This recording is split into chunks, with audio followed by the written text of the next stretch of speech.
ഉപദേശിയുടെ തന്നെ ഏജൻറ്റ് കൂട്ടായ്മയുടെ പുറകിലിരിക്കുകയാണ്. ആദ്യമായിട്ട് കൂട്ടായ്മയിൽ വന്ന സഹോദരനോട് ചോദിക്കുന്നത് എന്താ ബ്രദറെ പേര്? അതെൻ്റെ പേര് മാത്യൂസ് എന്നാണ്. ബ്രദറെ നിങ്ങളെപ്പോലെ തന്നെ ഒരാൾ കോട്ടയത്തുണ്ട്. ബ്രദറിൻ്റെ വീട് കോട്ടയത്താണോ? അയ്യോ എൻ്റെ വീട് കോട്ടയത്തല്ല, കൊട്ടാരക്കരയാണ്. പക്ഷേ ആ ബ്രദർ ഒരു സർക്കാർ ജോലിക്ക്. അയ്യോ ഞാൻ സർക്കാർ ജോലിക്കാരനാണ്, ഞാനൊരു ബിസിനസ്സുകാരനാണ്. ഓക്കെ, എന്ത് ബിസിനസ്സാണ്? അപ്പം മാത്യൂസ് എന്ന പേര് കിട്ടി, വയസ്സ് ഏകദേശം കിട്ടി, കൊട്ടാരക്കാരനാണെന്ന് മനസ്സിലായി.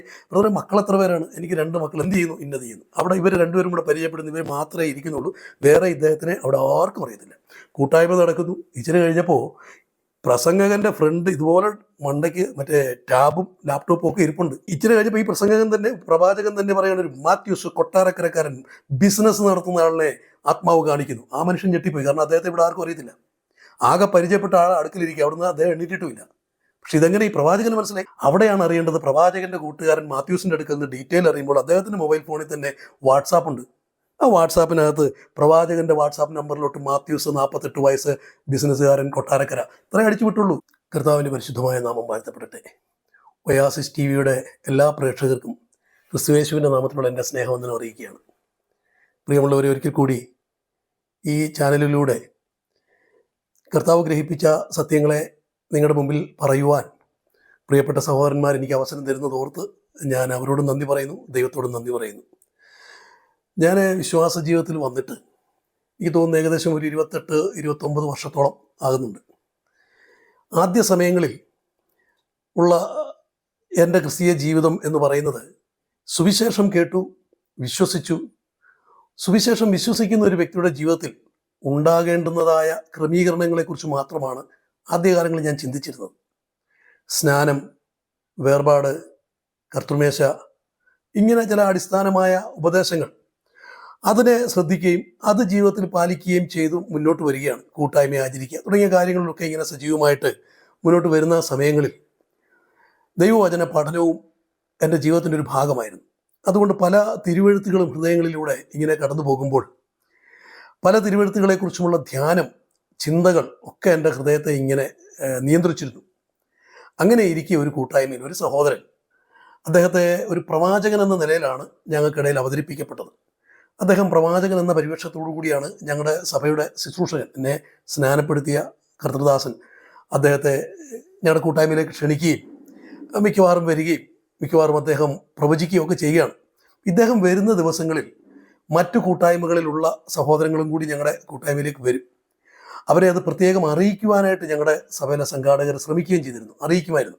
കാരണം പ്രവാചകൻ വരുന്നു, ഞാൻ പ്രവാചകൻ്റെ പേര് പറയുന്നില്ല. അപ്പോൾ ഈ പ്രവാചകൻ വരുമ്പോൾ ഞങ്ങൾക്കൊക്കെ ഭയങ്കര ആവേശമാണ്, ഭയങ്കര ഉത്സാഹമാണ്. ഇദ്ദേഹം വന്നൊരല്പം കഴിയുമ്പോൾ ഓരോരുത്തരെ ഇങ്ങനെ തലയ്ക്ക് കൈവച്ചിട്ട് ഇങ്ങനെ പ്രവചനങ്ങൾ നടത്തും.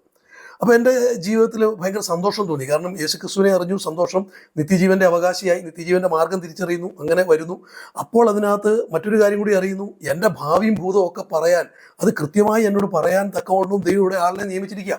അപ്പോൾ അദ്ദേഹം വന്ന് കാര്യങ്ങളൊക്കെ അവതരിപ്പിച്ചപ്പോൾ വളരെ സന്തോഷം. ഞാനെടുക്കുന്ന തീരുമാനങ്ങൾ അത് സഫലമാകുമോ, എൻ്റെ ഇപ്പോഴത്തെ പ്രശ്നങ്ങൾക്ക് പരിഹാരമുണ്ടാകുമോ, ഇങ്ങനെയുള്ള കാര്യങ്ങളൊക്കെ ഇദ്ദേഹം ഇങ്ങനെ ആ നിലയിൽ കാര്യങ്ങളൊക്കെ അവതരിപ്പിക്കുമ്പോൾ വലിയ സന്തോഷത്തോടെ, വലിയ ആവേശത്തോടെയാണ് ഞങ്ങളത് ശ്രദ്ധിച്ചുകൊണ്ടിരുന്നത്.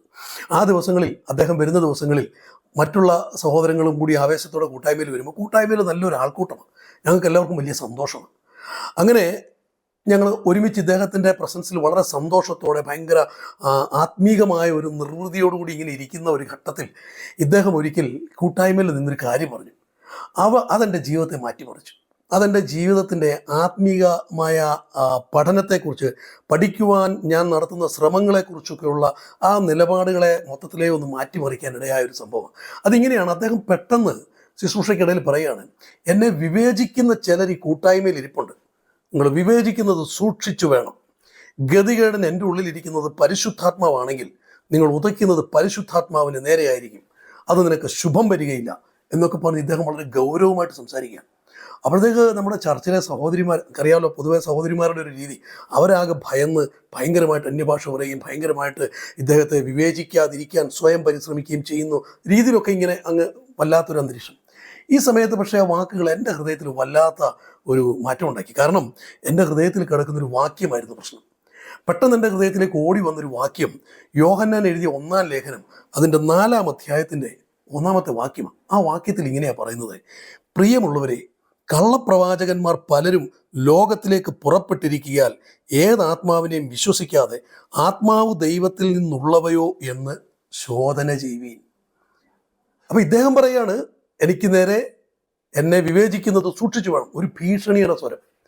ഗതികേടിന് എൻ്റെ ഉള്ളിലിരിക്കുന്നത് പരിശുദ്ധാത്മാവാണെങ്കിൽ എന്നെ വിവേചിക്കുന്നവന് ശുഭം വരികയില്ല എന്ന തരത്തിലൊരു ശബ്ദം. അവിടെ ഞാൻ ആകെ കൺഫ്യൂഷനായി. ആ കൂട്ടായ്മ അങ്ങനെ അവസാനിച്ചു. പക്ഷെ വീട്ടിൽ വരുമ്പോൾ ഇതിങ്ങനെ ചിന്തിച്ചുകൊണ്ടേയിരുന്നു. പരിശുദ്ധാത്മാവാണല്ലോ തൻ്റെ ദാസന്മാരെ കൊണ്ട് ഈ ലേഖനങ്ങളൊക്കെ നമുക്ക് തരിയിച്ചത്. എല്ലാ തിരുവെഴുത്തും ദൈവശ്വാസീയമാണ് എന്ന് ദൈവത്തിൻ്റെ വചനം പറയുന്നു. അപ്പം അങ്ങനെയാണെങ്കിൽ ദൈവത്തിൻ്റെ ആത്മാവ് തന്നെയല്ലേ നമ്മളോട് പറയുന്നത് വന്നിരിക്കുന്നത് ദൈവാത്മാവാണോ അല്ലയോ എന്ന് പരിശോധിക്കണമെന്ന്. പിന്നെ വന്ന വ്യക്തി ആത്മാവാണോ അല്ലയോ, ക്രിസ്തുവിൻ്റെ ആത്മാവിലുള്ളതാണോ അല്ലയോ എന്ന് പരിശോധിക്കണമെന്ന് തിരുവെഴുത്ത് പറയുമ്പോൾ അതനുസരിക്കുന്നില്ല എങ്കിലല്ലേ നമ്മൾ ശിക്ഷിക്കപ്പെടേണ്ടതുള്ളൂ. അങ്ങനെ വിവേചിക്കുവാൻ തയ്യാറാകുന്നവനെ ശിക്ഷിക്കുന്ന ഒരു കർത്താവാണോ ഇത് എന്ന് ചിന്ത എന്നെ അലട്ടി. പക്ഷെ ഞാൻ അദ്ദേഹത്തിൻ്റെ ഭീഷണി വാക്കിന് മുമ്പിൽ വഴങ്ങിയില്ല. കാരണം എനിക്ക് വലുത് കർത്താവിൻ്റെ വചനമാണ്. എന്നെ കർത്താവ് വിളിച്ചതും വേർതിരിച്ചതും നടത്തുന്നതും ഈ തിരുവചനത്തിലൂടെയാണ്. എൻ്റെ ജീവിതത്തിൽ ഒരു വീണ്ടും ജനനം ഉണ്ടായത് തന്നെ ഈ വചനത്താലാകിയാൽ ഞാൻ വചനത്തിന് കൂടുതൽ പ്രാധാന്യം കൊടുക്കാനായിട്ട് തീരുമാനിച്ചു. ഞാൻ ആ ഭാഗം വായിച്ചപ്പോഴാണ് കുറേ യാഥാർത്ഥ്യങ്ങളെ തിരിച്ചറിയാനിടയായി. വളരെ വ്യക്തമായിട്ടിവിടെ പറയുകയാണ്, പ്രിയമുള്ളവരെ, കള്ളപ്രവാചകന്മാർ നമുക്കിടയിലേക്ക് കടന്നിട്ടുണ്ട്. അതുകൊണ്ട് നിങ്ങൾ കള്ളപ്രവാചകനാണോ ദൈവത്തിൻ്റെ പ്രവാചകനാണോ എന്ന് നിങ്ങൾ തിരിച്ചറിയണം, വിവേചിക്കണം, പരിശോധിക്കണം. ഇവിടെ എഴുതിയിരിക്കുന്നത് ഇങ്ങനെ പുറപ്പെട്ടിരിക്കാൻ ആത്മാക്കൾ എല്ലാത്തിനെയും വിശ്വസിക്കാതെ ആത്മാക്കൾ ദൈവത്തിൽ നിന്നുള്ളവയോ എന്ന് ശോധന ചെയ്യണം എന്ന് തന്നെയാണ് എഴുതിയത്. അപ്പം ഞാനിങ്ങനെ ആത്മാക്കൾ ദൈവത്തിൽ നിന്നുള്ളതോ എന്ന് ശോധന ചെയ്യേണ്ടത് എങ്ങനെയാണ് നമുക്കിത് തിരിച്ചറിയാൻ പറ്റുന്നത് എന്നുള്ള ചിന്തയിലിരുന്നു. അങ്ങനെ ഇരിക്കെ ഒരു സഹോദരിയുമായിട്ട് ഈ കാര്യങ്ങളൊക്കെ ഇങ്ങനെ സംസാരിച്ചപ്പോൾ സഹോദരി പറഞ്ഞു, ദൈവം നമുക്കത് ബോധ്യപ്പെടുത്തി തരും. നമുക്ക് വിവേചന വരമുണ്ടാകണം. നമ്മൾ പ്രാർത്ഥിക്കുമ്പോൾ, ഒരാൾ വന്ന് ശുശ്രൂഷിക്കുമ്പോൾ നമ്മൾ കണ്ണടച്ച് ദൈവത്തോട് പ്രാർത്ഥിക്കണം. കർത്താവേ ഈ വ്യക്തി കർത്താവിൽ നിന്നുള്ളതോ എന്ന് പരിശോധിക്കാൻ പ്രാർത്ഥിക്കണം. അപ്പോൾ കർത്താവ് നമുക്ക് ദർശനങ്ങളെ തരും. ഞാൻ ചോദിച്ചാൽ അതെങ്ങനെ തരും? ഇയാൾ ക്രിസ്തുവിൽ നിന്നുള്ളതാണെന്ന് കർത്താവ് എന്ന് പറയുമ്പോൾ എങ്ങനെയാണ് ഈ കാര്യങ്ങൾ? അപ്പോൾ ആ സഹോദരി പറഞ്ഞത്, ചിലർ ശുശ്രൂഷിക്കാൻ ഡയസിൽ കയറുമ്പം നമ്മൾ പ്രാർത്ഥിച്ചുകൊണ്ടിരിക്കുമ്പോൾ നമ്മുടെ ഹൃദയത്തിനകത്ത് ആകെപ്പാട് ഒരു ഇരുട്ട് ഒക്കെയാണ് ഫീൽ ചെയ്യുന്നതെങ്കിൽ, അല്ല ചില ക്ഷുദ്രജീവികളെയൊക്കെയാണ് നമ്മൾ കാണുന്നതെങ്കിൽ അത് സൂക്ഷിക്കണം, അത് ദൈവത്തിൽ നിന്നുള്ളതല്ല. എന്നാൽ നമ്മൾ നല്ലൊരു വെളിച്ചവും പ്രകാശവും ഒക്കെയാണ് കാണുന്നതെങ്കിൽ, നമ്മളൊരു പ്രാവിനെയൊക്കെയാണ് കാണുന്നതെങ്കിൽ അത് ദൈവാത്മാവിൽ നിന്നുള്ളതാണ് എന്ന് മനസ്സിലാക്കണം. ഞാൻ അങ്ങനെ കുറച്ച് ദിവസങ്ങളിൽ നോക്കി, അങ്ങനെയൊക്കെയാണോ?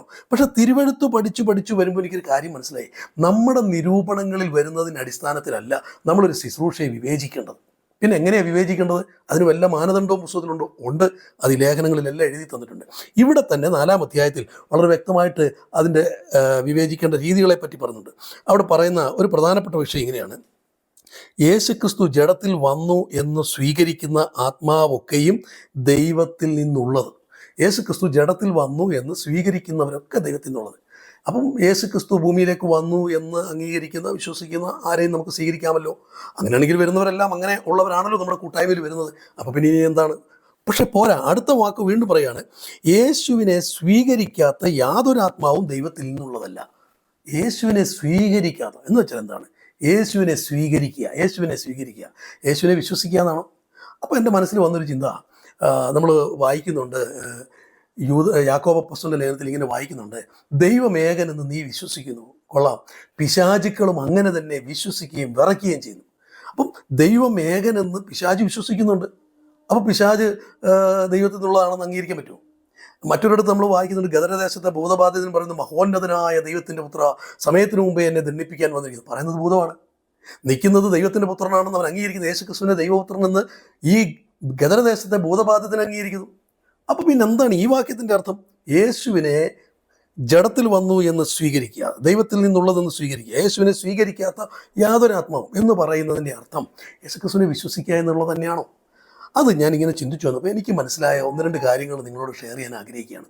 യേശുവിനെ സ്വീകരിക്കുക എന്ന് പറഞ്ഞാൽ അതിൻ്റെ അർത്ഥം ഞാൻ മനസ്സിലാക്കുന്നത് യേശുവിനെ മൊത്തത്തോടെ സ്വീകരിക്കുക എന്നാണ്. അതായത് യേശുവിൻ്റെ ജീവിതം അത് സ്വീകരിക്കുക, യേശുവിൻ്റെ ഉപദേശങ്ങളെ സ്വീകരിക്കുക, യേശുവിൻ്റെ എല്ലാ കൽപ്പനകളെയും സ്വീകരിക്കുക, യേശുക്രിസ്തുവിൻ്റെ എല്ലാ ചിന്തകളെയും എല്ലാ മനസ്സുകളെയും അതുപോലെ സ്വീകരിക്കാൻ, അക്സെപ്റ്റ് ചെയ്യാൻ തയ്യാറല്ലാത്ത വ്യക്തികളെ നിങ്ങൾ സൂക്ഷിക്കണം. ഞാൻ ഒന്ന് രണ്ട് ഉദാഹരണം പറയാം. നമുക്കിടയിലെ പ്രവാചകന്മാർ, ഏറിയ പ്രവാചകന്മാർ, ഈ കാലങ്ങളിലാണല്ലോ പ്രവചനങ്ങളേറെ നടക്കുന്നത്. അതിനെക്കുറിച്ച് പറയുമ്പോൾ ചില കാര്യം കൂടി പറയാതിരിക്കാൻ പറ്റത്തില്ല. കാരണം എന്നെ ദൈവാത്മാവ് നടത്തുന്നു. ദൈവം എന്ന് പറയുന്നത് അദൃശ്യമാണ്, ദൈവം സർവശക്തനാണ്, ദൈവം ഒരു അത്ഭുതമാണ് എന്നൊക്കെ ചിന്തിക്കുന്നവരാണല്ലോ എല്ലാവരും. അപ്പോൾ ദൈവത്തിൻ്റെ ആത്മാവിനാൽ നടക്കപ്പെടുന്നൊരു മനുഷ്യൻ അവൻ അത്ഭുതങ്ങളെ ചെയ്യുന്നവനായിരിക്കണം, മറ്റുള്ളവരിൽ നിന്ന് വ്യത്യസ്തനായിരിക്കണം. അവനിലൊരു എന്താ പറയുക, ഒരു അമാനുഷികമായ പവർ, അമാനുഷികമായ ഒരു ശക്തി അവനിൽ ഉണ്ട് എന്ന് ജനത്തിന് ബോധ്യപ്പെടുമ്പോൾ മാത്രം ആ ജനം ഇവനെ ദൈവത്തിൻ്റെ മനുഷ്യൻ അല്ലെങ്കിൽ ദൈവത്തിൻ്റെ ആത്മാവുള്ളവനായിട്ട് അംഗീകരിക്കുന്നുള്ളൂ. അപ്പോൾ ഒരു വന്ന് നിൽക്കുന്നവനെ സംബന്ധിച്ചിടത്തോളം അവൻ്റെ മേലുള്ള ഏറ്റവും വലിയൊരു ബാധ്യതയാണ്, ഞാൻ എന്തോ ഒരു അമാനുഷികനാണ്, എനിക്ക് സംതിങ് കഴിവുണ്ട്, നിങ്ങളിൽ നിന്നൊക്കെ വ്യത്യസ്തമായിട്ട് ഞാൻ എന്തൊക്കെയോ ചെയ്തു കൂട്ടുന്നുണ്ട് എന്ന് വരുത്തി തീർക്കണം. അങ്ങനെ സ്ഥാപിച്ചെടുത്തെങ്കിൽ മാത്രമേ നിങ്ങളെ എന്നിലേക്ക് ആകർഷിക്കാൻ പറ്റുള്ളൂ. അപ്പോൾ ഇന്നത്തെ ശുശ്രൂഷകന്മാർക്കെല്ലാം ഈ ഒരു ബാധ്യതയുണ്ട്, പ്രത്യേകിച്ച് പെന്തക്കോസ് സമൂഹത്തിൽ. പെന്തക്കോസ് എന്ന് പറയാൻ പറ്റത്തില്ല, ഇപ്പോൾ ന്യൂജൻ, പെന്തക്കോസിൽ നിന്ന് ശീലിച്ചതാണ് ന്യൂജൻ്റെ പല കാഴ്ചപ്പാടുകളും. ഇപ്പോഴത്തെ ന്യൂജൻ പാസ്റ്റർമാരെയൊക്കെ നിങ്ങൾ നോക്കിയാൽ ചാനലുകൾ ഏതെടുത്താലും ഏത് സോഷ്യൽ മീഡിയ പരിശോധിച്ചാലും അവിടെയൊക്കെ കാണുന്നത് പുതുതായിട്ട് രംഗപ്രവേശം ചെയ്യുന്നവർ ഇഷ്ടംപോലെ ആളുകൾ അവരുടെ കൂട്ടായ്മകളിലൊക്കെ പോകാറുണ്ട്. പക്ഷെ അവിടെയൊക്കെ അവർ നടത്തുന്ന പ്രവചനങ്ങളെ നിങ്ങളൊന്ന് ശ്രദ്ധിക്കണം. ആ പ്രവചനങ്ങളിൽ ഏതാണ്ട് ഞാൻ പരിശോധിച്ചിട്ടുള്ള പ്രവചനങ്ങളിൽ 99% പ്രവചനങ്ങൾ എങ്ങനെയാണെന്ന് അറിയാമോ? ദൈവം നിനക്ക് വഴി തുറക്കാൻ പോവാം, നീ വിശ്വസിക്കുന്നുവോ?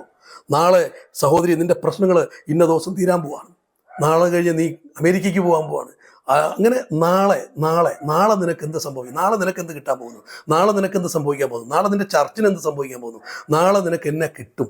അങ്ങനെ നാളത്തെ കാര്യങ്ങളെക്കുറിച്ചാണ് ഇവരേറിയ പങ്കും പറയുന്നത്. അല്ല, ജനത്തിനും അതാ വേണ്ടിയത്, ജനത്തിന് വേണ്ടിയതും അതാണ്. എൻ്റെ നാളത്തെ ലൈഫ് എങ്ങനെയായിരിക്കും, എൻ്റെ ഈ പ്രശ്നങ്ങൾക്ക് നാളെ പരിഹാരമുണ്ടോ, ഞാൻ തുടങ്ങുന്ന ബിസിനസ് വിജയിക്കുമോ, ഇങ്ങനെ നാളത്തെ വിഷയങ്ങളെപ്പറ്റി അറിയാനാണ് ജനം ഈ പുറത്തുനിന്ന് തടിച്ചു കൂടുന്നത്. ഇവിടെയാണ് കർത്താവായ യേശു ക്രിസ്തുവിൻ്റെ ഒരു പ്രധാനപ്പെട്ട കൽപ്പന കിടപ്പുണ്ട്. കർത്താവ് കുറേ കൽപ്പനകളുണ്ട്, കൽപ്പനകളെല്ലാം പറഞ്ഞിട്ട് കർത്താവ് പറഞ്ഞൊരു ഭാഗമുണ്ട്, എൻ്റെ ഈ കൽപ്പന കേട്ടു പ്രമാണിക്കുന്നവൻ, എൻ്റെ ഈ കൽപ്പന കേട്ടു പ്രമാണിക്കുന്നവൻ പാറമേൽ അടിസ്ഥാനമിട്ട് വീട് പണിയുന്ന ബുദ്ധിയുള്ള മനുഷ്യൻ. ആ ഭാഗം പരിശോധിക്കുന്നിടത്ത് ഒരു ഭാഗത്ത് കർത്താവ് ഇങ്ങനെ പറഞ്ഞിട്ടുണ്ട്, എന്തുണ്ണും എന്തൊടുക്കുമെന്ന് ഓർത്ത് നിങ്ങൾ വിചാരപ്പെടണ്ട, ഈ വകയൊക്കെയും ജാതികൾ അന്വേഷിക്കുന്നു. നിങ്ങൾ നാളെപ്പറ്റി വിചാരപ്പെടരുത്, നാളത്തെ ദിവസം നിങ്ങൾക്കായി ചിന്തിച്ചോളൂ, നിങ്ങൾ നാളത്തെ പറ്റി ചിന്തിക്കേണ്ട. അപ്പം നാളെപ്പറ്റി വിചാരപ്പെടേണ്ട, നാളത്തെ കാര്യം നീ അറിയണ്ട, അന്നത്തെ കാര്യം മാത്രം അറിയുക. ഇന്ന് നീ എന്താണ്, ഇന്ന് നിൻ്റെ ആവശ്യം എന്താണ്? ഭർത്താവ് പ്രാർത്ഥിക്കാൻ പഠിപ്പിച്ചതും അങ്ങനെയാണ്, അന്നന്ന് ഞങ്ങൾക്ക് ആവശ്യമുള്ള ആഹാരം തരണമേ എന്നുള്ളതാണ്. നാളത്തെ പറ്റി സ്വർഗത്തിലെ ദൈവം അറിയുന്നത് ചെയ്തോളൂ എന്നൊക്കെ കർത്താവ് പറയും. പക്ഷേ ഈ കർത്താവിൻ്റെ ഈ കൽപ്പനയ്ക്ക്, ഈ ഹിതത്തിന് വിരുദ്ധമായതാണ് ഈ 99% പ്രവാചകന്മാരെന്ന് പറയുന്നവരോട് നടത്തിക്കൊണ്ടിരിക്കുന്നത്. നാളത്തെ പറ്റി ജനത്തെ വിചാരപ്പെടുത്തുകയാണ്, നാളത്തെ വിഷയങ്ങളെക്കുറിച്ചാണ്. ഇന്ന് നീ എന്താണ്, ഇന്ന് നിനക്ക് എന്താണ് സംഭവിക്കുക, ഇതല്ല, ഇതിനപ്പുറത്ത് നാളത്തെ വിഷയങ്ങളാണ്. അത് എന്നെ ഒരുപാട് ചിന്തിപ്പിച്ചൊരു ഘടകമാണ്. പിന്നീട് നമ്മൾ താഴോട്ട് വായിച്ചു വരുമ്പോൾ അതിൻ്റെ 4-ാമത്തെ വാക്യം മുതൽ വീണ്ടും വളരെ വ്യക്തമായി പറയാം, കുഞ്ഞുങ്ങളെ, നിങ്ങൾ ദൈവത്തിൽ നിന്നുള്ളവരാകുന്നു, അവരെ ജയിച്ചുമിരിക്കുന്നു. കള്ളപ്രവാചകന്മാരെയാണ്. നിങ്ങളിലുള്ളവൻ ലോകത്തിലുള്ളവനേക്കാൾ വലിയവനല്ലോ. അവർ ലൗകികന്മാരാകയാൽ ലൗകികമായത് സംസാരിക്കും, ലോകം അവരുടെ വാക്ക് കേൾക്കും. എന്താണ് ആ വാക്കിൻ്റെ അർത്ഥം? ലൗകികമായ കാര്യങ്ങൾ അവർ സംസാരിക്കും. ആര്? കള്ളപ്രവാചകന്മാർ. അപ്പം ഒരുത്തൻ കർത്താവിൻ്റെ ആത്മാവിലാണ് പ്രവചിക്കുന്നതെങ്കിൽ അവൻ ലൗകികമാണോ ആത്മീകമാണോ എന്നുള്ളതാണ് നമ്മൾ പരിശോധിക്കപ്പെടേണ്ട ഒരു പ്രധാനപ്പെട്ട വിഷയം. ഇവിടെയാണ് നമ്മളിൽ പലരും ഈ കാര്യത്തിന് തുനിയാതെ ഈ നാളത്തെ കാര്യങ്ങളെക്കുറിച്ച് ലൗകികമായ, നമുക്കെല്ലാം ലൗകികമാണല്ലോ വിഷയം, പലരും കർത്താവിൻ്റെ അടുക്കൽ വരുന്നത് തന്നെ ലൗകിക പ്രശ്നങ്ങളുടെ പരിഹാരത്തിന് വേണ്ടിയിട്ടാണ്. അവരാത്മീയ കാര്യങ്ങളിലേക്ക് ഉള്ള ആകർഷിക്കപ്പെട്ട് വരുന്നവരല്ല ഭൂരിപക്ഷം പേരും അവരുടെ കടബാധ്യതകൾ മാറ്റിയെടുക്കാൻ, രോഗം മാറ്റിയെടുക്കാൻ, ഭർത്താവിൻ്റെ കള്ളുകൂടി മാറ്റാൻ, മക്കളുടെ കള്ളുകൂടി മാറ്റാൻ, അങ്ങനെ ഈ ലോക ജീവിതം ഒരു സന്തോഷവും സംതൃപ്തികരവുമായ ഒരു അന്തരീക്ഷത്തിൽ കൊണ്ടുപോകുക എന്ന് ആഗ്രഹിച്ച് വരുന്നവരാണ് ഭൂരിപക്ഷം. അങ്ങനെ ബുദ്ധിമുട്ടുന്നവരെയാണ് പലപ്പോഴും ഇങ്ങനെ കൂട്ടായ്മയിലേക്ക് ആകർഷിക്കുന്നത് തന്നെ. പലരും യേശു ക്രിസ്തുവിനെ ലോകത്തിന് മുമ്പിൽ പരിചയപ്പെടുത്തുന്നത് പോലും നീ കടത്തിലാണോ, ഈ കള്ളും മദ്യപാനത്തിലാണോ, സമാധാനമില്ലേ, ക്രിസ്തുവിലേക്ക് വരിക. അപ്പം ഇങ്ങനെ പറഞ്ഞാണ് പലരും ആളുകളെ കൂട്ടായ്മയിലേക്ക് ക്ഷണിക്കുന്നത് തന്നെ. അത് കേട്ട് പരിഹാരം ഉണ്ടാക്കാൻ വേണ്ടിയാണ് അവർ വരുന്നത്. അവർ വരുമ്പോൾ അവർക്ക് ആശ്വാസം കിട്ടുന്ന മെസ്സേജുകൾ കൊടുക്കാനാണ് ഈ കൂട്ടർ ശ്രമിക്കുന്നത്. അവരും അതിൽ തൃപ്തരാണ്, പ്രസംഗകനും തൃപ്തനാണ്. പക്ഷേ ഇവിടെ വലിയൊരു അപകടം സംഭവിക്കുന്നുണ്ട്. ഈ അപകടം എന്താണെന്ന് ചോദിച്ചു കഴിഞ്ഞാൽ, ഇത് മീഖാ പ്രവാചകൻ്റെ പുസ്തകം അതിൻ്റെ 3-ാം അധ്യായത്തിൽ മീഖാ പ്രവാചകൻ്റെ പുസ്തകത്തിൽ ഒരു വാക്യം ഇങ്ങനെ നടപ്പുണ്ട്. അതിൻ്റെ 5-ാം വാക്യം മുതൽ ഇങ്ങനെയാണ് പറയുന്നത്, എൻ്റെ ജനത്തെ തെറ്റിച്ച് കളയുകയും പല്ലിന് കടിപ്പാൻ വല്ലതും ഉണ്ടെങ്കിൽ സമാധാനം പ്രസംഗിക്കുകയും അവരുടെ വായിൽ ഒന്നും ഇട്ടുകൊടുക്കാത്തവൻ്റെ നേരെ വിശുദ്ധ യുദ്ധം ഘോഷിക്കുകയും ചെയ്യുന്ന പ്രവാചകന്മാർക്കെതിരായിട്ട് മിഖാ പ്രവാചകൻ ഒരു വാക്യമുണ്ട്. അതായത് ജനത്തെ തെറ്റിക്കുകയാണ് അവരുടെ പരിപാടി. ഉയരത്തിലെ പ്രത്യാശയിൽ നിന്ന് തെറ്റിക്കുകയാണ്. സമാധാനമില്ലാത്തവർക്ക് സമാധാനം ഉണ്ടെന്ന് പ്രവചിച്ച് പിടിപ്പിക്കുകയാണ്. വീണ്ടും താഴോട്ട് വായിക്കുമ്പോൾ കൂലിക്ക് പ്രവചിക്കുന്ന, കൂലിക്ക് ഉപദേശിക്കുന്ന, കൂലി വാങ്ങി പ്രവചിക്കുന്ന, കൂലി വാങ്ങി ഉപദേശിക്കുന്ന പ്രവാചകന്മാരെക്കുറിച്ചും ഉപദേഷ്ടാക്കന്മാരെക്കുറിച്ചുമാണ് ആ അധ്യായം പരാമർശിക്കുന്നത്. ഈ ഭാഗമൊക്കെ ചിന്തിച്ച് വരുമ്പോൾ നമുക്ക് കാണാൻ പറ്റുന്നത് മത്തായിയുടെ സുവിശേഷമൊക്കെ വരുമ്പോഴത്തേക്ക് മത്തായിയുടെ സുവിശേഷം 7-ാം അധ്യായത്തിൻ്റെ 5-ാം വാക്യം ഒക്കെ നമ്മൾ വായിക്കുമ്പോൾ അവിടെ നമ്മുടെ കർത്താവ് ഈ ഗിരിപ്രഭാഷണ ഭാഗം പറയുന്നിടത്ത് തന്നെ പറയുന്ന ചില കാര്യങ്ങളുണ്ട്. 7:5 മുതലുള്ള വേദഭാഗത്തിൽ ഇങ്ങനെ പറയുന്നു. മത്തായിയുടെ സുവിശേഷം 7:15 വാക്യത്തിൽ അവിടെ ഇങ്ങനെ വായിക്കുന്നത്, കള്ളപ്രവാചകന്മാരെ സൂക്ഷിച്ചു കൊള്ളുകയും. ഞാൻ പറയുന്നത് യോഹന്നാൻ അപ്പോസ്തലനും പറയുന്നു പ്രവാചകന്മാരെ സൂക്ഷിക്കണം, എല്ലാ ആത്മാക്കളെയും ദൈവത്തിൽ നിന്നുള്ളതാണെന്ന് പരിശോധിക്കണം. ഇവിടെ മത്തായിയുടെ സുവിശേഷത്തിനകത്ത് പറയുന്നു, കർത്താവ് നേരിട്ട് പറയുന്നു, കള്ളപ്രവാചകന്മാരെ സൂക്ഷിക്കുക, അവരാടുകളുടെ വേഷം പൂണ്ട് നിങ്ങളുടെ അടുക്കൽ വരുന്നു, അകമോ കടിച്ചു കീറുന്ന ചെന്നായ്ക്കളാകുന്നു. അവരുടെ ഫലങ്ങളാൽ നിങ്ങൾക്ക് അവരെ തിരിച്ചറിയാം. അവരുടെ ഫലങ്ങൾ, അവരിലെ ഫലങ്ങളാണ് നോക്കേണ്ടത്. അവരിലൂടെ നടക്കുന്ന മിറക്കിൾസ്, അത്ഭുതങ്ങളല്ല നോക്കേണ്ടത്, അവരുടെ ജീവിതത്തിൽ ഉണ്ടാകുന്ന ഫലങ്ങളെക്കുറിച്ച് ഞാൻ എടുത്തു പറയുന്നില്ല. നമുക്കറിയാം കൊരിന്ത്യർ ലേഖനത്തിൽ എന്താണ് ആത്മാവിൻ്റെ ഫലമെന്ന് പറഞ്ഞിരിക്കുന്നത് നമുക്കറിയാം. സ്നേഹം, സൗമ്യത, ഇന്ദ്രിജയം, പരോപകാരം, കുറേ കാര്യങ്ങൾ അവിടെ പറയുന്നുണ്ട്. ഫലങ്ങളാൽ നിങ്ങൾക്ക് അവരെ തിരിച്ചറിയാം. നല്ല വൃക്ഷമൊക്കെയും നല്ല ഫലം കായ്ക്കുന്നു, ആകാത്ത വൃക്ഷമോ ആകാത്ത ഫലം കായ്ക്കുന്നു. നല്ല വൃക്ഷത്തിന് ആകാത്ത ഫലവും ആകാത്ത വൃക്ഷത്തിന് നല്ല ഫലവും കായ്പാൻ കഴിയില്ല. നല്ല ഫലം കായ്ക്കാത്ത വൃക്ഷമൊക്കെയും വെട്ടി തീയിലിടുന്നു. ആകയാൽ അവരുടെ ഫലത്താൽ നിങ്ങൾക്ക് അവരെ തിരിച്ചറിയാൻ കഴിയും. എന്നോട് കർത്താവേ കർത്താവേ എന്ന് പറയുന്ന ഏവനുമല്ല, സ്വർഗസ്വനായ എൻ്റെ പിതാവിൻ്റെ ഇഷ്ടം ചെയ്യുന്നവൻ അത്രേ സ്വർഗരാജ്യത്തിൽ കിടക്കുന്നത്. കർത്താവേ കർത്താവേ, നിൻ്റെ നാമത്തിൽ ഞങ്ങൾ പ്രവചിക്കുകയും നിൻ്റെ നാമത്തിൽ ഞങ്ങൾ ഭൂതങ്ങളെ പുറത്താക്കുകയും നിൻ്റെ നാമത്തിൽ വളരെ വീര്യപ്രവർത്തികൾ പ്രവർത്തിക്കുകയും ചെയ്തില്ലയോ എന്ന് പലരും ആ നാളിൽ എന്നോട് പറയും. അന്ന് ഞാൻ അവരോട് ഞാൻ ഒരു നാളും നിങ്ങളെ അറിഞ്ഞിട്ടില്ല, അധർമ്മം പ്രവർത്തിക്കുന്നവരെ എന്നെ വിട്ടുപോകുവിനെന്ന് തീർത്തു പറയും. അപ്പം കള്ളപ്രവാചകന്മാരെ സൂക്ഷിക്കണമെന്ന് തിരുവെഴുത്ത് പറയുന്നത്. അവരുടെ ജീവിതം, അവരുടെ ഫലം ഒക്കെ പരിശോധിക്കണം. അവർ പ്രവചിക്കുന്നുണ്ടാകും. നമ്മുടെ മർക്കോസിൻ്റെ സുവിശേഷം വായിക്കുമ്പോൾ മർക്കോസിൻ്റെ സുവിശേഷം 13-ാം അധ്യായം എടുക്കുമ്പോൾ അവിടെ പറയുന്നത് ഇങ്ങനെയാണ്. 13:22 മുതൽ ഭാഗത്ത് ഇങ്ങനെ പറയുന്നത്, കള്ളക്രിസ്തുക്കളും കള്ളപ്രവാചകന്മാരും എഴുന്നേറ്റ് കഴിയുമെങ്കിൽ വൃതന്മാരെ തെറ്റിപ്പാനായി അടയാളങ്ങളും അത്ഭുതങ്ങളും കാണിക്കും. അടയാളങ്ങളും അത്ഭുതങ്ങളും കാണിക്കും. അപ്പം പ്രവാചകൻ അടയാളം കാണിക്കും, അത്ഭുതം കാണിക്കും. എന്തിനേറെ, മരിച്ചവരെ ഉയർപ്പിക്കുന്ന പരിപാടികൾ വരെ ഇക്കാലത്ത് കാണിച്ചുകൊണ്ടിരിക്കുകയാണ്. അപ്പം എനിക്കറിയാം, ഞാൻ കുറേ എൻ്റെ സ്നേഹിതരായിട്ടുള്ള ചില പ്രവാചകന്മാരുണ്ട്. അവർ തന്നെ നടത്തുന്ന ചിലപ്പോൾ കണ്ടിട്ട് എനിക്കങ്ങ് ചിരി വരാറുണ്ട്. എന്താ ചിരി എന്ന് വെച്ച് കഴിഞ്ഞാൽ, ഇവരൊരു അടയാളം അങ്ങ് ആദ്യം കാണിക്കുക. ഇവരിങ്ങനെ ആൾക്കൂട്ടത്തെല്ലാം നോക്കിയിട്ട് അങ്ങ് പ്രവചിക്കും. ഒരു ഒരു ഒരു ഒരു ചാക്കോച്ചനെ കാണുന്നുണ്ടല്ലോ, അപ്പോൾ ചിലപ്പോൾ 1-2 ചാക്കോച്ചന്മാരുണ്ടെന്നുണ്ടെങ്കിൽ ഏതെങ്കിലും ഒരു ചാക്കോച്ചനെ അവരങ്ങ്, പലപ്പോഴും ഈ പേര് പറഞ്ഞ് വിളിക്കുന്ന വ്യക്തിയുടെ ചരിത്രം പരിശോധിച്ചാൽ ആ കൂട്ടായ്മയിൽ ആദ്യമായിട്ട് വരുന്ന ആളിനെ ആയിരിക്കും അവർ വിളിക്കുന്നത്. അപ്പോൾ അദ്ദേഹത്തെ വിളിച്ച് മുന്നോട്ട് സ്റ്റേജ് കയറ്റി, നിങ്ങൾ ഇതിനു മുമ്പ് എന്നെ കണ്ടിട്ടുണ്ടോ? ഇല്ല. നിങ്ങളുടെ പേര് ചാക്കോന്നല്ലേ? ഓക്കെ. നിങ്ങളുടെ വീടിൻ്റെ ഇത് 1-2 കാര്യം പറയും. നമ്മൾ തമ്മിൽ ആദ്യമായിട്ടല്ലേ കാണുന്നത്? അതെ, ശരി. അത് കഴിഞ്ഞിട്ട് പിന്നെ നിങ്ങളുടെ വീട്ടിലാരുണ്ട്? പിന്നെ ഇദ്ദേഹം അങ്ങോട്ട് ചോദിക്കുകയാണ്, വീട്ടിലെന്താണ്, വീട്ടിലെന്തോ ഒരു പ്രശ്നം കാണുന്നുണ്ടല്ലോ. ചാക്കോ എന്നുള്ള പേര് കർത്താവ് നിനക്ക് പറഞ്ഞു തന്നതാണെങ്കിൽ ബാക്കി ചോദ്യങ്ങൾ അങ്ങോട്ട് ചോദിക്കേണ്ടതുണ്ടോ? അതും കർത്താവ് പറഞ്ഞു തരത്തില്ലേ എന്ന് ചോദിക്കാൻ അതിനകത്ത് ബുദ്ധിയുള്ള ഒരുത്തരും ഇല്ല എന്നുള്ളതാണ്. അങ്ങനെയുള്ള ഇടങ്ങളിലാണ് ഇവരുടെ അഭ്യാസങ്ങൾ മുഴുവൻ നടക്കുന്നത്. ഞാൻ ഒരുപാട് പ്രവചനങ്ങൾ ശ്രദ്ധിച്ചിട്ടുണ്ട്. വിളിച്ച് കയറ്റി നിർത്തിയിട്ട്, സഹോദരി ഞാനിങ്ങനെ നിങ്ങളുടെ വീട് ഇങ്ങനെ പോകുന്നിടത്ത് ഒരു വലത്തോട്ടൊരു വഴി കാണുന്നുണ്ട്, ഇടത്തോട്ടൊരു വഴി കാണുന്നുണ്ട്. ഇത് അങ്ങനെ പറയേണ്ട കാര്യമുണ്ട്? നിൻ്റെ വീട് കുറ്റൂർ ജംഗ്ഷനിലാണെന്ന് പറഞ്ഞാൽ പോരെ? അപ്പോൾ ആ സഹോദരി ഇങ്ങോട്ട് പറയണം അത് കുറ്റൂരാണ്, ഇന്നടത്താണ്, അപ്പോൾ ബാക്കി ഡീറ്റെയിലുകൾ ഇതൊക്കെ എന്തിനാണ് പറയുന്നത്? എന്നിട്ട് അവിടെ തന്നെ ചോദിക്കുകയാണ്, നമ്മൾ തമ്മിൽ ആദ്യമായിട്ടല്ലേ കാണുന്നത്, നമ്മൾ തമ്മിൽ ഇതിനു മുമ്പ് കണ്ടിട്ടില്ലോ, ഇതൊക്കെ എന്തിനാണ് തെളിയിക്കാൻ ശ്രമിക്കുന്നത്? അപ്പോൾ സ്വയം ദേണ്ട എന്നിൽ നിന്ന് ഒരു ഭയങ്കര സംഭവം. ഇവിടെ ചില മാജിക് ഷോ, ഞാൻ ഇടക്കാലത്ത് മാജിക്ക് കാണിച്ച് സുവിശേഷം പറയുന്ന പരിപാടികളൊക്കെ ഉണ്ട്. അപ്പം നമ്മൾ ആദ്യം ജനത്തെ ഒന്ന് ബോധ്യപ്പെടുത്തുകയാണ്, ഞാൻ ചെയ്യുന്ന എന്തോ ചില അമാനുഷികതയാണ്. ജനത്തിൽ എന്നിൽ ഒരു വിശ്വാസം ഉണ്ടാക്കണം. അപ്പം ഞാൻ സംതിങ് ആണെന്ന് ജനത്തെ ബോധിപ്പിക്കാനുള്ള ശ്രമമാണ് ആദ്യമായിട്ട് ഇവർ ചെയ്യുന്നത്. അവിടെയാണ് നിങ്ങൾ ശ്രദ്ധിക്കേണ്ടത്. ഒരു പ്രവാചകനും ജനത്തിൻ്റെ സർട്ടിഫിക്കറ്റ് ആവശ്യമില്ല. ഒരു കൃപാവരമുള്ളവനും കർത്താവിനാൽ നയിക്കപ്പെടുന്ന ഒരുത്തൻ, ഞാൻ കർത്താവിനാൽ നയിക്കപ്പെടുന്നവനാണ് എന്ന് നിങ്ങൾക്ക് മനസ്സിലായോ? ആയെങ്കിൽ ഇനി ഞാൻ നിങ്ങളോട് പറയാം എന്ന് പറഞ്ഞ് അവരെ അത് ബോധ്യപ്പെടുത്തിയിട്ട് പറയേണ്ട കാര്യമില്ല. കർത്താവിൻ്റെ പ്രവാചകന്മാരെ കുറിച്ച് പുസ്തകത്തിൽ ഒരുപാടുണ്ട്. അത് ജനം ഇവനെ പ്രവാചകനായിട്ട് അംഗീകരിച്ചാലും അംഗീകരിച്ചില്ലെങ്കിലും അവനത് വേണ്ട. കർത്താവ് എന്താണോ പറയാൻ പറഞ്ഞത് അത് പറയുക എന്നുള്ളതാണ്.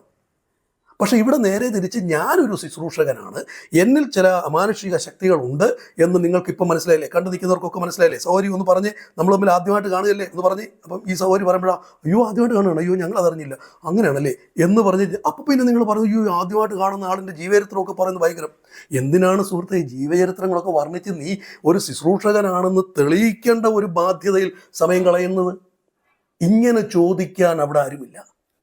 ഈ ചോദ്യങ്ങൾ പിന്നീട് ഓരോരുത്തർ അവരുടെ ഡീറ്റെയിലുകളെല്ലാം ചോദിച്ച് ഗ്രഹിക്കുന്ന ഒരു പ്രവണത ഇവർക്ക് മനസ്സിലാക്കാൻ കഴിയാതെ അവർ പറയുന്നതിനൊക്കെ കീഴ്പ്പെട്ടു പോകുന്നൊരവസ്ഥ പ്രിയപ്പെട്ടവർ, വളരെ വലിയ അപകടകരമായൊരു കാര്യം. ഇനി ഇവർ പറയുന്നത്, ഞാൻ മുമ്പേ പറഞ്ഞ പോലെ, എല്ലാം നാളത്തെ കാര്യങ്ങളാണ്. നാളത്തെ കാര്യത്തെപ്പറ്റി വിചാരപ്പെടരുതെന്ന് കർത്താവ് പഠിപ്പിക്കുന്ന ഉപദേശത്തിൻ്റെ ലംഘനമാണ് ഈ പ്രവചനങ്ങളിലൂടെ ഇവർ നടത്തിക്കൊണ്ടിരിക്കുന്നത്. ഇത് തിരിച്ചറിയാൻ ആ കൂട്ടായ്മയുടെ നടത്തിപ്പുകാരനും കഴിയുന്നില്ല എന്നുള്ളതാണ് ഏറ്റവും വലിയ സങ്കടകരമായൊരു കാര്യം. ഇനി കർത്താവ് പറയുന്നില്ല, അവർ ലൗകികന്മാരാകിയാൽ ലൗകികമായത് സംസാരിക്കും, ലോകം അവരുടെ വാക്ക് കേൾക്കും. നമ്മൾ കൊരിന്ത്യ ലേഖനത്തിലൊക്കെ പറയുന്നുണ്ട്, പ്രവചനത്തെക്കുറിച്ച് കൊരിന്ത്യ ലേഖനം പറയുന്നത്. 1 കൊരിന്ത്യ ലേഖനം 14:3 ഇങ്ങനെ പറയുന്നു, പ്രവചിക്കുന്നവനോ ആത്മീക വർധനയ്ക്കും പ്രബോധനത്തിനും ആശ്വാസത്തിനുമായി മനുഷ്യരോട് സംസാരിക്കുന്നു. ആ താഴോട്ട് വീണ്ടും വായിച്ചു വരുമ്പോൾ അതിൻ്റെ 5-ാം വാക്യം വരുമ്പോൾ, നിങ്ങൾ എല്ലാവരും അന്യഭാഷകൾ സംസാരിക്കണമെന്നും വിശേഷാൽ പ്രവചിക്കണമെന്ന് ഞാൻ ഇച്ഛിക്കുന്നു എന്ന് പറഞ്ഞിട്ട് പറയുകയാണ്, അന്യഭാഷയിൽ സംസാരിക്കുന്നവൻ സഭയ്ക്ക് ആത്മീയ വർധനവ് ലഭിക്കേണ്ടതിന് വ്യാഖ്യാനിക്കുന്നില്ലെങ്കിൽ പ്രവചിക്കുന്നവൻ അവനേക്കാൾ വലിയവൻ. ഇതും പറഞ്ഞതിന് ശേഷം അവിടെ പറയുന്നൊരു ഭാഗമുണ്ട്, പ്രവചിക്കുന്നവൻ സഭയ്ക്ക് ആത്മീക വർധന വരുത്തുന്നു. അതിന് 4-ാം വാക്യത്തിലാണ്, അന്യഭാഷയിൽ സംസാരിക്കുന്നവൻ തനിക്ക് തന്നെ ആത്മീയ വർധന വരുത്തുന്നു, പ്രവചിക്കുന്നവൻ സഭയ്ക്ക് ആത്മീക വർധന വരുത്തുന്നു. പ്രിയ സഹോദരങ്ങളെ, ഇന്നത്തെ പ്രവചനം കൊണ്ട് സഭയ്ക്ക് ആത്മീക വർധന ഉണ്ടാകുന്നുണ്ടോ എന്നുള്ളത് നമ്മൾ പരിശോധിക്കേണ്ട ഒരു കാര്യമാണ്. ആത്മീക വർധനവിൻ്റെ കാര്യം പറഞ്ഞത് നമ്മുടെ ജഡത്തിലെ ഒരു സുഖമല്ല, ജഡത്തിലെ ഒരു സന്തോഷമല്ല, ജഡത്തിലെ ഒരു ആനന്ദമല്ല. ഒരു ജാതികൾ അവരുടെ ഭാവി കാര്യങ്ങൾ പ്രവചിക്കുന്ന ലക്ഷണവിദ്യക്കാരുടെ അടുക്കൽ പോകുമ്പോൾ കിട്ടുന്ന ഒരു സുഖം അവർക്ക്, അല്ലെങ്കിൽ അവരുടെ എന്താ പറയണ്ടേ, ഭാവിയും ഭൂതവും ഒക്കെ പറയുന്ന കണിയാന്മാരെന്നൊക്കെയാണ് അവരെ വിളിക്കുന്നത്. അങ്ങനെയുള്ളവരുടെ അടുക്കൽ പോയി അവരുടെ കാര്യങ്ങൾ നടക്കുമോ നടക്കത്തില്ലയോ, എന്ത് ചെയ്യണം എന്നൊക്കെ പറഞ്ഞ് ആലോചന ചോദിച്ചിട്ട് അവർക്ക് കിട്ടുന്നൊരു സുഖം, ഇവിടെ വിശ്വാസികളായ ചിലർക്ക് അതേ സുഖം തന്നെ കിട്ടുന്നൊരു നിലവാരമാണ് ഈ ശുശ്രൂഷകൻ്റെ ശുശ്രൂഷയിൽ നിന്നുണ്ടാകുന്നതെങ്കിൽ അതെങ്ങനെ ആത്മീയ വർധനവും? ആത്മീക വർധനം എന്ന് പറഞ്ഞാൽ എന്താണ്? ആത്മീക വർധനവിനെക്കുറിച്ച് പൗലോസ് പറയുന്നത്, ഞങ്ങളുടെ അകത്തെ മനുഷ്യൻ, അതാണ് ആത്മാവ്. ആത്മാവ് ശക്തിയോടെ ബലപ്പെടുമ്പോൾ ഞങ്ങളുടെ പുറമേ ഉള്ളവൻ നാൾക്ക് നാൾ ക്ഷയിക്കുന്നതാണ്. ഇവിടെ പുറമേ ഉള്ളവൻ ശക്തിപ്പെടാൻ പോകുന്നു, പുറത്തെ മനുഷ്യൻ്റെ എന്താ പറയണ്ടേ ഗുണഗണങ്ങളെക്കുറിച്ച് അതിശക്തിപ്പെടാൻ പോകുന്ന, അതിൻ്റെ ആവശ്യങ്ങൾ സാധിച്ചു കിട്ടാൻ പോകുന്ന, അതിൻ്റെ മുമ്പിൽ അതിനുണ്ടാകുന്ന ചില വെല്ലുവിളികൾ, രോഗമാകട്ടെ അല്ലെങ്കിൽ കടബാധ്യതയാകട്ടെ, പുറമേ മനുഷ്യൻ അഭിമുഖീകരിക്കുന്ന വെല്ലുവിളികൾക്ക് പരിഹാരമുണ്ടാകാൻ പോകുന്നു, പുറമേ ഉള്ള മനുഷ്യൻ സമൃദ്ധിപ്പെടാൻ പോകുന്നു, പുറമേ ഉള്ളവൻ്റെ പ്രശ്നങ്ങൾ തീരാൻ പോകുന്നു. ഇതൊക്കെയല്ലേ ഇന്നത്തെ പ്രവചനങ്ങളിൽ മുഴുവൻ നടക്കുന്നത്. ഇതിനെയാണ് ലൗകികമായ കാര്യങ്ങൾ സംസാരിക്കുക എന്ന് പറഞ്ഞത്. ലോകം മുഴുവൻ ഓടിക്കൂടും അത് കേൾക്കാനായിട്ട്. അപ്പോൾ ഒരുപാട് ആളുകൾ കൂടുന്ന വലിയ അച്ചട്ട് പ്രവാചകൻ എന്നൊക്കെയുള്ള നിലയിലാണ് ഇവരെ കണക്കാക്കുന്നത്. ഇവരടയാളങ്ങൾ കാണിക്കും. ഇനി അടയാളങ്ങളെക്കുറിച്ച് പറഞ്ഞാൽ അതും ബഹിരസകരമായൊരു കാര്യമാണ് കേട്ടോ. ഞാൻ 1-2 കാര്യങ്ങൾ പറയാം. ഒരിക്കൽ ഒരു ഉദാഹരണം പറയാണ്, നടന്ന സംഭവമാണ്. ഒരിക്കലൊരു വലിയ പ്രവാചകൻ ഒരു വീട്ടിലെ ബന്ധനം അഴിക്കാൻ തീരുമാനിച്ചു. ആ വീട്ടിലെ അമ്മച്ചിക്ക് ആ പ്രവാചകനോട്, ഞങ്ങളുടെ വീട്ടിലെ ഞങ്ങളുടെ മരുമകൻ അത്രയും അങ്ങോട്ടായിട്ടില്ല, പുള്ളി മദ്യപാനം ഇടയ്ക്കിടയ്ക്കുണ്ട്, അങ്ങോട്ട് ക്ലിയർ ആകുന്നില്ല, പാസ്റ്റർമാരെല്ലാം വിമർശിക്കുകയാണ്, വല്ലപ്പോഴും ഒക്കെ സഭയിൽ പോകും, അങ്ങനെയൊക്കെയുള്ള സ്ഥിതിയൊക്കെ പറഞ്ഞപ്പോൾ ഈ പ്രവാചകൻ പ്രാർത്ഥിച്ചിട്ട് പറയും, ഈ വീട്ടിലൊരു വലിയ ബന്ധനം കാണുന്നുണ്ട്, വലിയൊരു കൂടോത്ര ശക്തി കാണുന്നുണ്ട്, അതിനെ നമുക്ക് ഇറക്കണം. അപ്പോൾ അതിന് അമ്മച്ചി റെഡിയായി. ഇപ്പോൾ പ്രവാചകൻ പറയും, വീട്ടിലൊരു ഉപവാസ പ്രാർത്ഥന വയ്ക്കണം, 3 ദിവസത്തെ ഉപവാസ പ്രാർത്ഥന. അത് നല്ല കൃപാവരമുള്ളവരെ മാത്രം, നല്ല എന്താ പറയുക ആത്മീക ദർശനമുള്ളവരെ മാത്രമേ കൊണ്ടുവരാവൂ, അലക്ഷ്യതയോടെ ഇരിക്കുന്നവരെ ആരെയും വിളിക്കുക എന്നൊക്കെ പറഞ്ഞ് കുറേ സഭയിലെ ആൾക്കാരെയൊക്കെ അറിയിച്ചിട്ട് 3 ദിവസം ഉപവാസ പ്രാർത്ഥനയൊക്കെ വെച്ചു. ഈ സഹോദരനെ പിടിച്ചിരുത്തി സഹോദരൻ വെളിയിൽ പോലും പോകാതെ ഉപവസിച്ചിരിക്കുക, ഇത്തരം ശീലങ്ങളിൽ നിന്നൊക്കെ രക്ഷപ്പെടാൻ. ഈ ഉപവാസ പ്രാർത്ഥനയുടെ ലാസ്റ്റ് സമയമായിട്ടും ഈ കൂടോത്രം വർക്ക് എടുത്തിട്ടില്ല. അപ്പം ഈ പ്രവാചകൻ ഈ അമ്മച്ചിയോട് പറയുക, അമ്മച്ചി ഇവിടെ ആ കൂട്ടായ്മ തന്നെ പറഞ്ഞു, കൂടിയിരുന്ന കൂട്ടത്തിൽ തന്നെ പറഞ്ഞു, ചില വലിയ ശക്തികളെ കാണുന്നത്, ചില 4-ാം വേദക്കാരൻ്റെ ബന്ധനങ്ങളാണ് കാണുന്നത്, അത് ഭയങ്കര പവർഫുള്ളതാണ്, അത് അങ്ങനെ ഇങ്ങനെയൊന്നും വെളിപ്പെട്ട് വരത്തില്ല, അത് വെളിപ്പെട്ട് വരണമെങ്കിൽ ഇച്ചിരി പ്രശ്നങ്ങളുണ്ട്, അതുകൊണ്ട് നമുക്കിപ്പോൾ ഉപവാസ പ്രാർത്ഥന ഇവിടെ പ്രാർത്ഥിച്ച് അവസാനിപ്പിക്കാം എന്ന് പറഞ്ഞിങ്ങനെ ഉപവസിച്ച് ആ സെക്ഷൻ അവസാനിപ്പിച്ചു. എന്നിട്ട് അവിടുത്തെ പാസ്റ്ററോട് പറഞ്ഞു, ഇവിടെ ഇരിക്കുന്ന പലരും ആത്മാവിൻ്റെ ഐക്യതയിലല്ല ഇരിക്കുന്നത്, എല്ലാവരും ഇങ്ങനെ ശരിയോ തെറ്റോ വിവേചിച്ചുകൊണ്ടിരിക്കുക. അതുകൊണ്ട് ഇവിടെ നമുക്കിത് വെളിപ്പെടുത്തില്ല. അതുകൊണ്ട് വൈകിട്ട് രാത്രിയിൽ നമുക്കൊരു സ്പെഷ്യൽ മീറ്റിംഗ്, ഉപവാസ പ്രാർത്ഥന സഭയുടെ നേതൃത്വത്തിൽ ആരംഭിച്ചത് ആശീർവാദം പറഞ്ഞ് അവസാനിപ്പിക്കുക. അതിനുശേഷം വൈകിട്ട് നമ്മൾ കുറച്ച് പേര് മാത്രം, കുറച്ച് പേരെന്ന് പറഞ്ഞാൽ കർത്താവിൻ്റെ രക്തത്തിൽ ആശ്രയിച്ച് വിശ്വാസത്തിൽ ഉറപ്പുള്ള ഒരു ചെറിയ കൂട്ടത്തെ മാത്രം മതി, കുറച്ച് പേര് മതി. നമുക്കത് നന്നായിട്ട് പ്രാർത്ഥിക്കണം, എങ്കിൽ മാത്രമേ ഈ സംഗതി വെളിപ്പെടുകയുള്ളൂ. അപ്പം ഇവരെന്താ ചെയ്യുക? വീട്ടുകാരങ്ങനെ ഈ ഉപദേശിയും ഈ പ്രവാചകനും ഒക്കെ എന്തു പറഞ്ഞാലും അത് അങ്ങനെ വിശ്വസിക്കാൻ, അതുപോലെ ഫോളോ ചെയ്യാൻ മനസ്സുള്ള ആളുകളെ മാത്രം സെലക്ട് ചെയ്ത് വിളിക്കുകയാണ്. മറ്റുള്ളവരെല്ലാം ഒഴിവാക്കി. വിമർശന ബുദ്ധിയോടെ ഇരിക്കുന്നവർ, കാര്യങ്ങൾ ശരിയോ തെറ്റോ എന്ന് പരിശോധിക്കുന്നവർ, അങ്ങനെയുള്ളവരെല്ലാം ഒഴിവാക്കി. കറക്റ്റ് എന്തു പറഞ്ഞാലും അതങ്ങനെ തന്നെ ഒരു സംശയവും കൂടാതെ ഫോളോ ചെയ്യാൻ മനസ്സുള്ള ഒരു ചെറിയ കൂട്ടത്തെ വിളിച്ച് വൈകിട്ടത്തെ സെക്ഷൻ നടത്തുകയാണ്. അപ്പോൾ വൈകിട്ട് ഈ ഉപദേശിയും ഇവരെല്ലാവരും കൂടി ഇങ്ങനെ ഇരുന്ന് പ്രാർത്ഥിക്കുന്നു. പ്രാർത്ഥിച്ച് ബന്ധനം വെളിപ്പെട്ട് വരട്ടെ പറയും. കുറച്ച് കഴിഞ്ഞ് ഈ ഉപദേശി അവിടെ നിന്ന് എഴുന്നേറ്റിട്ട്, പ്രവാചകൻ എഴുന്നേറ്റ് അടുക്കള വാതിൽക്കൽ ചെല്ലുന്നു. അവിടെ അടുക്കളയുടെ വെളിയിൽ തറ സിമെൻ്റ് ഇട്ടിരിക്കുകയാണ്. അവിടെ ചെന്നിട്ട് ചവിട്ടും, 2 ചവിട്ടിയിട്ട് ചോദിക്കുകയാണ്, ഒരു ശബ്ദം കേൾക്കുന്നില്ല, ഇങ്ങോട്ട് മാറ്റിയിട്ട് കണ്ടോ, ഇവിടെ അതുണ്ടോ. അപ്പം ശരിയാ, എന്ത് ശരിയാ, എല്ലാം ഒരുപോലെ ഉള്ളൂ. പക്ഷേ ഒരു പ്രത്യേക സ്പോട്ട് കാണിച്ചിട്ട് പറയാം, ഇവിടെയാണ് കുഴിച്ചിട്ടിരിക്കുന്നത്. അപ്പോൾ വേറെ 2 സഹോദരന്മാരെ വിളിച്ചിട്ട് രക്തത്തിൽ ആശ്രയിച്ചുകൊണ്ട് നിങ്ങളിവിടെ കുഴിയെടുക്കണം, അലക്ഷ്യമായിട്ടിരിക്കരുത്, നന്നായിട്ട് പ്രാർത്ഥിച്ച് കർത്താവിൻ്റെ കൃപയിൽ. അപ്പോൾ ഈ സഹോദരന്മാരും തയ്യാറായി. ഒരു അല്പം പോലും സംശയ ചിന്ത തലയ്ക്കകത്ത് കയറാതെ വണ്ണം തങ്ങളെ തന്നെ അങ്ങനെ വിധേയപ്പെടുത്തി അവിടെ കുഴിയെടുക്കുക. ബാക്കി എല്ലാവരും വന്ന് ഇരുന്ന് പ്രാർത്ഥിച്ചുകൊണ്ടിരിക്കുക. പ്രവാചകനും വന്ന് പ്രാർത്ഥിക്കുക. കുറച്ച് കഴിഞ്ഞപ്പോൾ ഈ പ്രവാചകൻ ആ കുഴിക്കുന്ന സഹോദരന്മാരോട് ചോദിച്ചു, സഹോദരന്മാരെ വല്ലതും കണ്ടോ? ഇല്ല, ദേവാസിനെ ഒന്നും കിട്ടിയില്ല എന്ന് പറഞ്ഞു. അവനങ്ങനെ വരത്തില്ല, വെളിപ്പെട്ട് വരത്തില്ല, ഭയങ്കര പവറുള്ളതാണ്. യേശുവിൻ്റെ നാമത്തിൽ വെളിപ്പെട്ട് വാ, ഭയങ്കര പരിപാടി. എന്തായാലും കൊള്ളാം. കുറച്ച് കഴിഞ്ഞിട്ട് വെളിപ്പെട്ട് വരുന്നില്ല. എന്നാ ചെയ്യും? കുഴി കുഴിച്ചിട്ടും കുഴിക്കാത്തൊന്നും കിട്ടുന്നില്ല. അപ്പോൾ പ്രവാചകൻ പറയാ, ഇവനെ അങ്ങനെ വിട്ടാലൊക്കത്തില്ല. ഈ വീട്ടിലെ പ്രായമുള്ള അമ്മച്ചി ഒരു മൊന്തയ്ക്കകത്ത് കുറച്ച് വെള്ളം കൊണ്ടുവന്നേ. അപ്പം അമ്മച്ചി അടുക്കളയിൽ ചെന്ന്, അമ്മച്ചി രക്തത്തിൽ ആശ്രയിച്ച് വേണം, ബാക്കി ആരും അലക്ഷ്യമായിട്ടിരിക്കരുത്, കണ്ണടച്ച് പിടിച്ചിരുന്നോണം, എല്ലാവരും അങ്ങനെ ഇരിക്കും. അമ്മച്ചി പോയി ഒരു മൊന്തയ്ക്കകത്ത് സ്തോത്രം പറഞ്ഞ് രക്തം ചെയ്യാൻ പറഞ്ഞ് മൊന്ത കൊണ്ട് ഉപദേശിയുടെ കൈ കൊടുക്കും. ഉപദേശി ഈ മൊന്ത നടുക്ക് വെച്ചിട്ട് എല്ലാവരും കണ്ണടച്ചിരിക്കാൻ പറയും. ആരും കണ്ണ് തുറക്കരുത്, എല്ലാം കണ്ണടച്ചെന്ന് പ്രാർത്ഥിക്കാൻ പറയും. അപ്പം നമ്മുടെ ഈ കള്ളുകൂടിയനായ ബിരുദനുണ്ടല്ലോ, ഈ സഹോദരൻ ഇടയ്ക്കിടയ്ക്ക് കണ്ണ് തുറന്ന് നോക്കുന്നുണ്ടായിരുന്നു. ഈ സഹോദരൻ്റെ മേൽ വ്യാപരിക്കുന്ന ദുരാത്മാവിനെ ഓടിക്കാനാണല്ലോ കൊണ്ടുവന്നത്. സഹോദരൻ ഒന്നും മിണ്ടില്ല. കാരണം ഈ അമ്മച്ചിയല്ല, പിന്നെ ഇപ്പം മാനസാന്തരപ്പെട്ടില്ല എന്ന് അമ്മച്ചിക്ക് തോന്നി, അമ്മച്ചി പിന്നെയും പ്രവാചകന്മാർക്ക് കാശ് കൊടുക്കും എന്നുള്ളതുകൊണ്ട് ഈ മാനസാന്തരപ്പെട്ടു എന്നുള്ളൊരു തോന്നൽ കാണിച്ച് സഹോദരൻ ഇരിക്കുക. സഹോദരൻ വർഷങ്ങൾക്ക് ശേഷം എന്നോട് പറഞ്ഞൊരു കാര്യം ഇത്. അപ്പോൾ ഈ വെള്ളം പ്രാർത്ഥിക്കുകയാണ്. ഈ പ്രാർത്ഥിച്ച് ഈ മൊന്തയിലെ വെള്ളം ഈ അമ്മച്ചിയുടെ തന്നെ കൊടുക്കും. അമ്മച്ചി തന്നെ ഈ വെള്ളം കൊണ്ടുവന്ന് കുഴിയിൽ ഒഴിക്കാൻ പറയും. അമ്മച്ചി തന്നെ ഈ വെള്ളം എടുത്തുകൊണ്ട് പോയി ആ കുഴിയിൽ ഒഴിക്കുന്നു. വീണ്ടും രക്തത്തിൽ ആശ്രയിക്കുന്നു, പ്രാർത്ഥിക്കുന്നു. വീണ്ടും ആ സഹോദരന്മാരോട് കുഴിക്കാൻ പറയുന്നു. ഇനി മണ്ണൊന്ന് എടുത്തിട്ട് നോക്കാൻ പറഞ്ഞു. ഇപ്പോൾ ആ മണ്ണ് കുഴിച്ച് എടുത്ത് വെളിയിലിട്ട് കഴിഞ്ഞ് നോക്കിയപ്പോൾ ഇത്രയും ഉള്ളൊരു ചെമ്പ് തകിട് അവിടെ നിന്ന് കിട്ടി. എല്ലാവർക്കും ഭയങ്കര വിശ്വാസമായി, ഭയങ്കര അത്ഭുതം. കൂടോത്രം എടുത്തു. സഹോദരങ്ങളെ, നിങ്ങൾക്ക് വല്ലതും മനസ്സിലായോ? ഈ അമ്മച്ചി കൊണ്ടുവന്ന വെള്ളത്തിനകത്ത് ഈ സാധനം ഇട്ട് ഉപദേശിച്ച അമ്മച്ചിയെ കൊണ്ട് തന്നെ അതിനകത്തുകൊണ്ട് ഇടിയിക്കുന്നത്. നിങ്ങൾക്ക് മനസ്സിലായി? ഇങ്ങനെ 100 കണക്കിന് തട്ടിപ്പ് ബിരുദന്മാർ നമുക്കിടയിലുണ്ട്. ഈ തട്ടിപ്പുകൾ കാണിക്കുന്നത് തിരിച്ചറിയാൻ കഴിയാതെ വണ്ണം മനസ്സ് കുരുടാക്കി കളഞ്ഞു ഈ ലോകത്തിൻ്റെ ദൈവം. അവിശ്വാസികളുടെ മനസ്സ് കുരുടാക്കി കളഞ്ഞു എന്ന പ്രയോഗമാണ് എൻ്റെ ഹൃദയത്തിലേക്ക് തിരുവഴുത്തിൽ നോടി വരുന്നത്. പ്രിയപ്പെട്ടവർ, ഈ തരത്തിൽ ഒരുപാട് വഞ്ചന നമുക്കിടയിൽ നടക്കുന്നുണ്ട്. ഒരിടത്ത് കേട്ടൊരു കാര്യം, ഉപദേശിയുടെ തന്നെ ഏജൻറ്റ് കൂട്ടായ്മയുടെ പുറകിലിരിക്കുകയാണ്. ആദ്യമായിട്ട് കൂട്ടായ്മയിൽ വന്ന സഹോദരനോട് ചോദിക്കുന്നത്, എന്താ ബ്രദറെ പേര്? അതെൻ്റെ പേര് മാത്യൂസ് എന്നാണ്. ബ്രദറെ, നിങ്ങളെപ്പോലെ തന്നെ ഒരാൾ കോട്ടയത്തുണ്ട്. ബ്രദറിൻ്റെ വീട് കോട്ടയത്താണോ? അയ്യോ, എൻ്റെ വീട് കോട്ടയത്തല്ല, കൊട്ടാരക്കരാണ്. പക്ഷേ ആ ബ്രദർ ഒരു സർക്കാർ ജോലിക്ക്. അയ്യോ, ഞാൻ സർക്കാർ ജോലിക്കാരനാണ്, ഞാനൊരു ബിസിനസ്സുകാരനാണ്.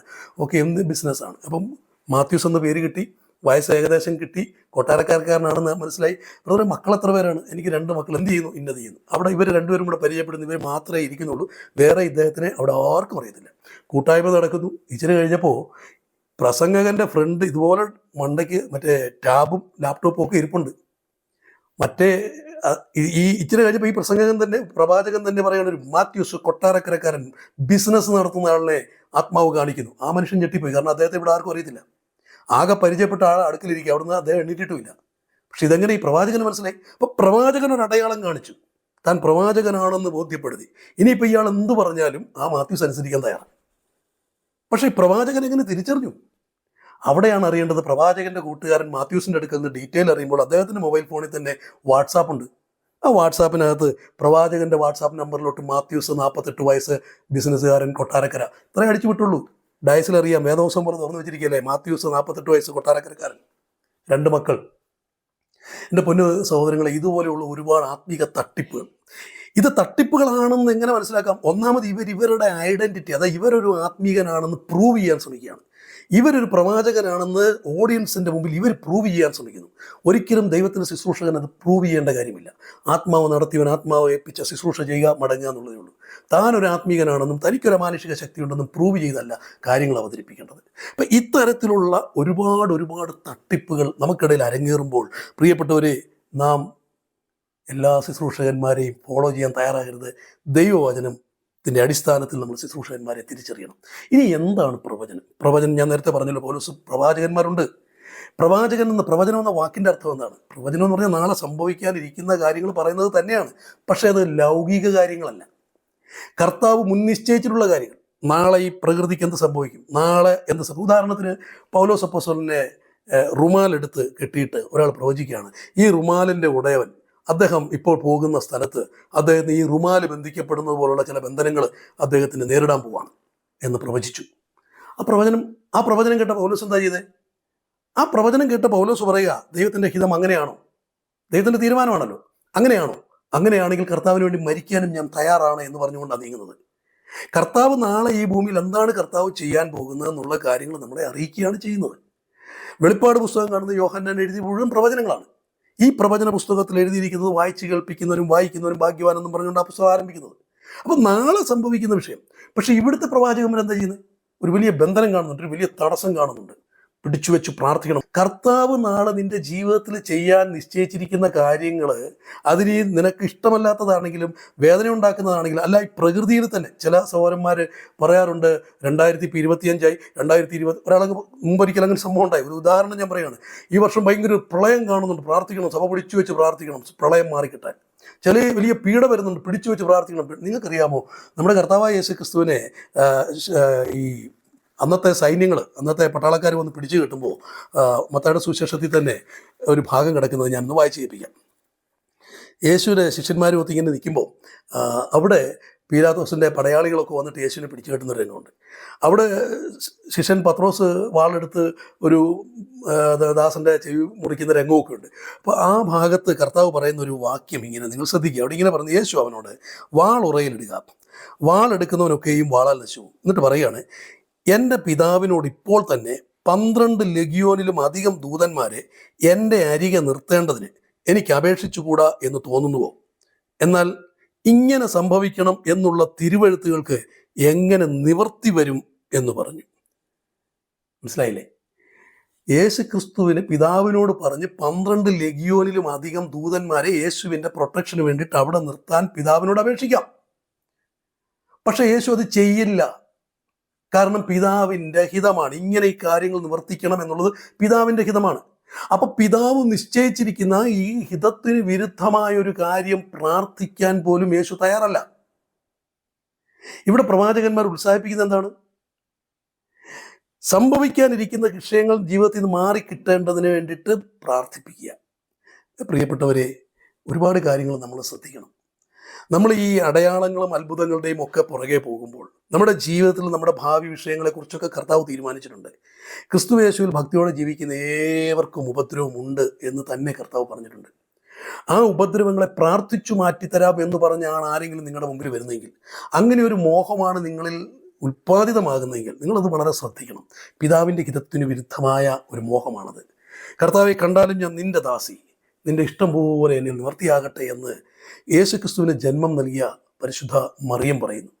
യേശു കർത്താവ് തന്നെ പിതാവിനോടൊന്ന്, പിതാവെ എൻ്റെ ഇഷ്ടമല്ല അങ്ങയുടെ ഇഷ്ടം എൻ്റെ ജീവിതത്തിൽ നിറവേറട്ടെ. നമ്മുടെ കർത്താവ് പറയുന്നു, നിങ്ങൾ നാളെപ്പറ്റി വിചാരപ്പെടേണ്ട, നിങ്ങൾ എന്തെടുക്കുമെന്ന് ഓർത്ത് നിങ്ങൾ വിചാരപ്പെടേണ്ട. നിങ്ങളുടെ ഇതൊക്കെ ജാതികൾ അന്വേഷിക്കുന്നു, നിങ്ങൾക്ക് ആവശ്യമായത് സ്വർഗസ്നായ പിതാവ് അറിയുന്നു.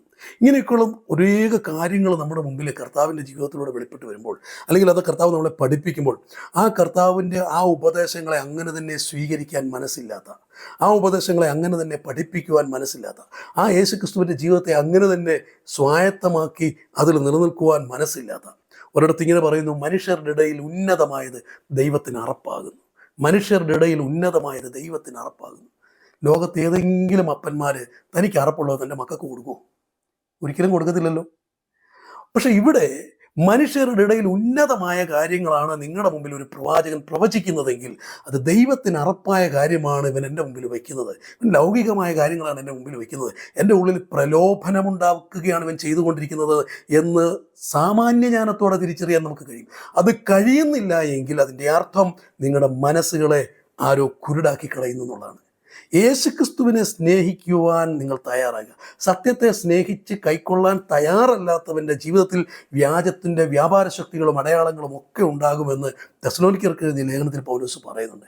ഞാൻ എൻ്റെ വാക്കുകളെ ചുരുക്കട്ടെ. ഞാൻ അന്നു മുതൽ ഈ ദൈവദാസൻ്റെ ഈ ഭീഷണി വാക്ക് എന്നെ വിവേചിക്കുന്നത് സൂക്ഷിച്ചു വേണം. ഗതികേടിന് എൻ്റെ ഉള്ളിലിരിക്കുന്നത് പരിശുദ്ധാത്മാവാണെങ്കിൽ, അപ്പോൾ തൻ്റെ ഉള്ളിലിരിക്കുന്നത് പരിശുദ്ധാത്മാവാണെന്ന് തറപ്പിച്ച് പറയാൻ കഴിയാത്ത നിലയിലായിരുന്നു അദ്ദേഹം.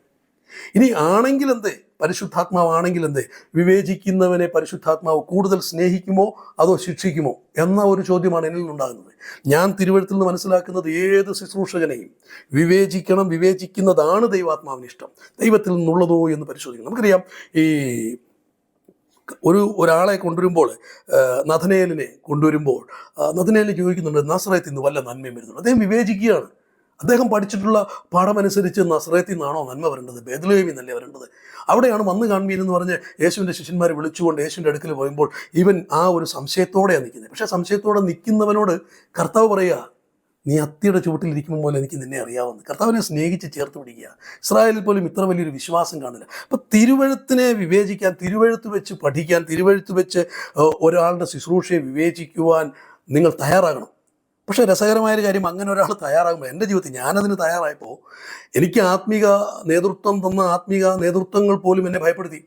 അങ്ങനെ എല്ലാവരെയും വിവേചിക്കരുത്, ദോഷമോ ദൈവദാസന്മാർക്ക് നേരെ ഉദിക്കരുത്. എൻ്റെ വീട്ടിൽ പോലും നിങ്ങളെന്തിനാണ് ഇതൊക്കെ ഇങ്ങനെ വിവേചിക്കുന്നത്, അവരൊക്കെ ദൈവദാസന്മാരാണ്. എൻ്റെ ഭയം നമ്മുടെ ഉള്ളിൽ, നമുക്ക് ചുറ്റുമുള്ളവർ തന്നെ നമ്മളെ ഭയപ്പെടുത്തും. നമ്മൾ പല ശുശ്രൂഷകളും തിരുവഴുത്തിൻ പ്രകാരം അല്ലല്ലോ എന്ന് സംശയം ഉയർത്തിയാൽ ആ സംശയം ഉയർത്തുന്നവനെ ഭയപ്പെടുത്തുവാൻ, അവനെ അടിച്ചമർത്തുവാൻ, ഒതുക്കുവാൻ, ഭീതിയിലാക്കിയ മേലാൽ അങ്ങനെയുള്ള ഒരു നിലയിലേക്ക് ഇവൻ പോകാതിരിക്കാൻ തക്കവണ്ണം ആദ്യം പരിശ്രമിക്കുന്നത് ഒരുപക്ഷെ വീട്ടിലുള്ളവർ തന്നെയായിരിക്കും, അല്ലെങ്കിൽ നമ്മളെ ആത്മീയമായി നടത്തേണ്ടതെന്നവർ തന്നെയായിരിക്കും. ഞാൻ നിങ്ങളോടൊരു കാര്യം പറയാം, നിങ്ങൾ പരിശുദ്ധാത്മാവിൽ സ്വതന്ത്രരാണ്. ധൈര്യത്തോടെ മുന്നോട്ട് പോകുക. പ്രവചനങ്ങളാണ് എങ്കിൽ പ്രവചനം എന്താണെന്ന് പഠിക്കുക. കൃപാവരങ്ങളെക്കുറിച്ച് അറിവില്ലാത്തവരാകരുതെന്ന് പൗലോസ് പറയുന്നു. എല്ലാ കൃപാവരങ്ങളെക്കുറിച്ചും കൃത്യമായൊരു പഠനം, ഉപദേശം നമുക്ക് തിരുവഴുത്തുന്നുണ്ട്. ആ ബോധ്യത്തിലേക്ക് ഞാൻ നിങ്ങൾ എത്തുന്നില്ല എങ്കിൽ, ആ സത്യം ഞാൻ നിങ്ങളും ഗ്രഹിക്കുന്നില്ല എങ്കിൽ നാം പലർക്കും അടിമയായി പോകും. നാം പലർക്കും വഞ്ചനാപാത്രമായി മാറും. അതുകൊണ്ട് ശ്രദ്ധിക്കുക, സൂക്ഷിക്കുക. നമുക്ക് ഈ ലോകത്തിലുള്ളതല്ല, ഇതിനപ്പുറത്തുള്ളതിലേക്കാണ് കർത്താവ് നമ്മളെ വിളിച്ചിരിക്കുന്നത്. നമ്മുടെ പ്രത്യാശ ലോകത്തിലുള്ളതല്ല, താൽക്കാലികമായവയല്ല. ഈ കാണുന്നതെല്ലാം താൽക്കാലികം, നമ്മുടെ പ്രത്യാശ നിലനിൽക്കുന്നതാണ് എന്നുള്ള ബോധ്യത്തിലേക്ക് തിരിച്ചറിയുക. കർത്താവ് അതിനെല്ലാ സഹോദരങ്ങളെയും സഹായിക്കട്ടെ. അതുകൊണ്ട് ഏത് പ്രവാചകനെയും, ഞാൻ പ്രവചനത്തെ തുച്ഛീകരിക്കുന്നില്ല. പ്രവചനം ആത്മീക വർധനവിനും പ്രബോധനത്തിനും ആശ്വാസത്തിനും, ഇത് മൂന്നും എൻ്റെ ജീവിതത്തിൽ നടക്കണം. എൻ്റെ മാത്രമല്ല, സഭയ്ക്ക് ആത്മീയ വർധന ഉണ്ടാകണം. അതല്ല എനിക്ക് മാത്രം ജഡത്തിലൊരു പ്രത്യേക ഉത്തേജനം കിട്ടുക, അല്ലെങ്കിൽ വന്നിരിക്കുന്ന ചിലർക്ക് മാത്രം ഒരു ഉത്തേജനം കിട്ടുക, ഒരു മിറക്കിൾ സംഭവിക്കുന്നു എന്ന് കണ്ടിട്ട് ഈ ശുശ്രൂഷിക്കുന്നവനൊരു വർധനമൊക്കെ, ശുശ്രൂഷിക്കുന്നവന് പേരും പ്രശസ്തിയും ഒക്കെ കിട്ടുകയും ചെയ്യുന്ന നിലയിലാണെങ്കിൽ സൂക്ഷിക്കണം. ആശ്വാസവും പ്രബോധനവും ഒക്കെ ഉണ്ടാകേണ്ടത് സഭയ്ക്കാണ്. കർത്താവ് എല്ലാവരെയും സഹായിക്കട്ടെ.